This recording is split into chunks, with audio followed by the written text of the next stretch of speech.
Mtakatifu Bernard alizaliwa nchini Ujerumani katika familia ya kifalme na yenye heshima. Baada ya kuhitimu katika seminari, alitumika kama mwalimu wa watoto wa kifalme, na hekima yake ilimtambulisha kama mtu mwenye busara na roho ya unyenyekevu. Baadaye aliteuliwa kuwa askofu wa Hildesheim, ambapo alitumia karama zake zote kwa ajili ya Mungu na watu wake. Lakini zaidi ya yote alijulikana kwa huruma, akiwahudumia maskini, wagonjwa na walioachwa bila msaada, akiwaona kama hazina ya Kristo.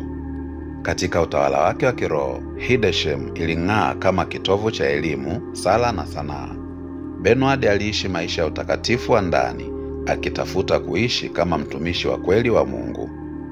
Ulimwengu unamkumbuka kutokana na uchaji wake, hekima yake na kazi alizoacha ambazo zinashuhudia uzuri wa imani ya Kristo.